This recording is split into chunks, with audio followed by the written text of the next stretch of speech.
Different week, same story. We're doing a play of the day from Filmed Live from UGAsports.com, and it's about Mekhi Mews. Brent Rollins, Dayne Young. We're here because Breda Pest Management and ASW Distilleries support what we're doing and showing you what happened in Georgia football games. Brent, I don't know what we can say about Mekhi Mews that hasn't been said. The way that I mentioned it on the post-game overreaction show is that in a game where there wasn't a whole lot of juice just in the atmosphere, this guy brought it with this punt return that we're going to examine. Yeah, it really kick-started the game because, I mean, you're nothing through the first quarter. And like you said, he brought energy, and just him with the ball in his hands, as quick as he's moving, it looks like it's just bringing energy to the field and to the team every time he touches it. Like right now he's at 13 touches total and over 300 yards, a little over 300 yards and a couple touchdowns in those touches. So this was just, it was, and it's great to have this threat. Like in a season where you don't have just insane elite QB play, like that, for a fact you're getting insane, Heisman level QB play. You might, but in the end, but you don't know that you're getting that. You need every phase and playmakers at every phase. And he is definitely a playmaker.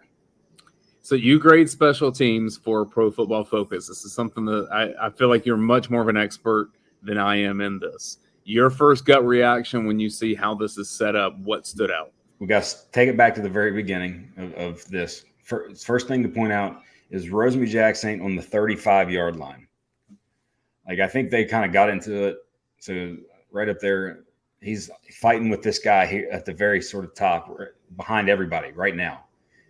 You got to sort of note that in your head because it comes into play later. But the other thing was Lassiter. So Lassiter initially, as you think about that's your starting corner who's playing vice against the gunner on the punt team and really does a phenomenal job of working and keeping that guy outside because it's an expectation that the gunner wins. Like if the gunner wins like that, the grade doesn't necessarily change because the expectation is that they win because of the run and the space that they have to get. So he kills him off. The next great thing to point out is Cole Spear right in front of Mews right now. 9 times out of 10, every game I watch, every game I grade, this guy grabs jersey. It's a hold, called back, big play, done. He does a good job of, once he gets to a certain point, just letting go. Scroll back just a little more. Right as Spear is letting him go, Malachi Starks is decleating the dude right here on the hash. Dangerous, yes. Like, dangerous block. But still pretty physical and good block. Just because you don't know what's going to be seen. The guy turned at the last second, boom, gets pancake decleated there a little bit. You never know what they're going to call, but still, given where Mews is, I'd rather him kind of just get in front of him versus the full hit there. But still good job. Walker did a good job of slowing him down. And then Ty Key is the other one here right in front now where like he's getting a handful, right? He's got his hand up there, maybe a little bit of jersey, and just does a good job here of letting go. And then now we get to see Rosemary Jackson and his guy come into play right about now. So we put him out in the beginning. Here.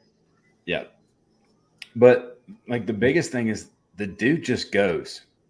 Mews Mania, whatever we need to come up with, somebody needs to come up with the sort of perfect name for that. But he brings energy and he makes people miss, and he does his moves very quickly and subtle, but still doesn't necessarily slow down.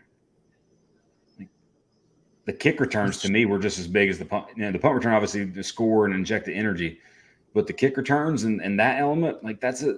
Georgia's kind of been missing that, and I think can be big for them with that in that regard. But yeah, 7 touches now, or 13 touches, 310 yards, 2 touchdowns in 2 games. I'm impressed with his patience. I mean, he's a fast runner. He's shifty. He's all the positive things. He's a patient runner. And I think a lot of times that's what it takes to have great punt returns. So 2 weeks in a row, that's our play of the game. I think there were some others you could have argued that were plays of the game against Ball State. But this is the one that I thought really got Georgia jacked up and kind of got the team backing what they were trying to do, both offensively and a little bit defensively as well.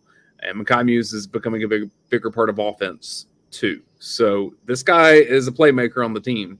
And how can you get him the ball? And it's one of those things where I saw it suggested maybe on the vent, but hey, this dude needs a scully. I mean, scholarship this dude. But we're not so sure he doesn't have one. They don't always tell us anymore. Yeah, you never know, and you probably can't change that now. But yeah, he's earning himself that for sure.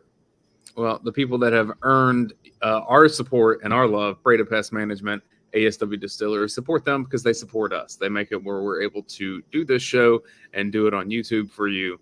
If you like what we're doing, subscribe to our YouTube channel, like it as well, this video, give that thumbs up.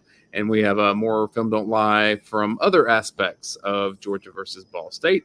Thanks, everybody, for watching. We'll see you next week for the play of the game with Georgia